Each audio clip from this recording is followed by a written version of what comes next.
Hey, what's good guys? This is Nightwing2303 from WearTesters.com. Today we got a quick detailed look at these guys right here. This is the Kyrie S1 HYBRID, and while this colorway is butt-ass ugly, I do think that the silhouette itself looks pretty cool.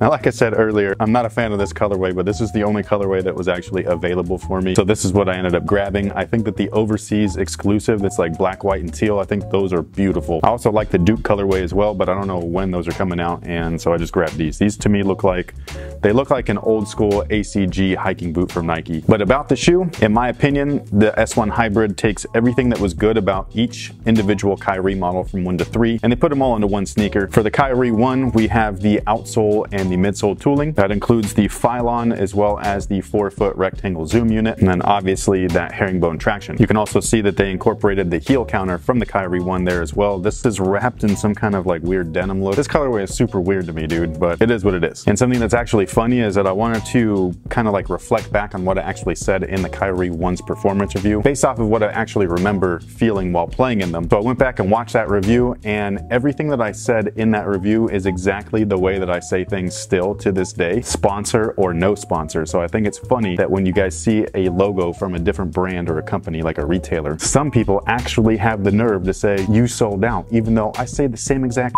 Pretty weird, right? A simple logo placement makes you think that somebody is not being genuine, which is totally false, because I say exactly the same thing, exactly the same way that I always have, and I will continue to do that in the future.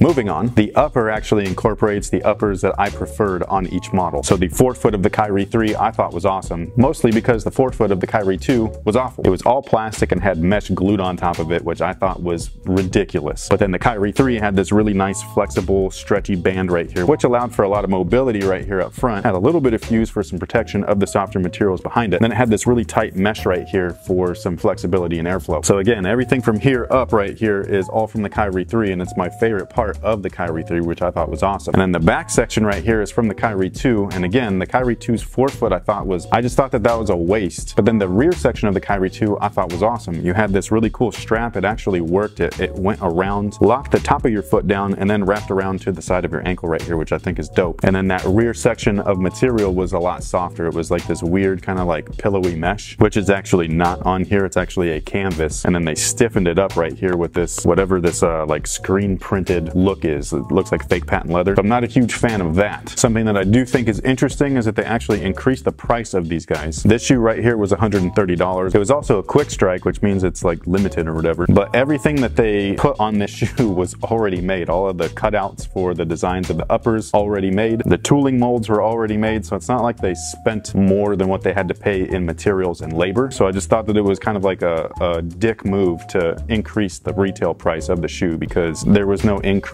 in manufacturing price. But that's what Nike decided to do, so what you gonna do? How do I think these are gonna play? That's exactly why I was watching my previous performance reviews, because I was considering just splicing that together, being like, oh, I'm just gonna take the traction and cushion from the Kyrie 1, put it with the fit of the Kyrie 2 and the Kyrie 3, and then call it a day. However, I'm not gonna do that. I will actually play in these and just let you know that they play exactly the way all 3 of those would in those respective areas, because that's exactly how they're gonna play, with the exception of this panel right here, which is really stiff, which is gonna take a little bit more breaking time than the actual Kyrie 2 did. But that's pretty much it for these guys right here, the Kyrie S1 HYBRID. I'm wondering if this is going to be a thing for the Kyrie line every so often. Maybe every 3 models they do a mashup of the previous 3.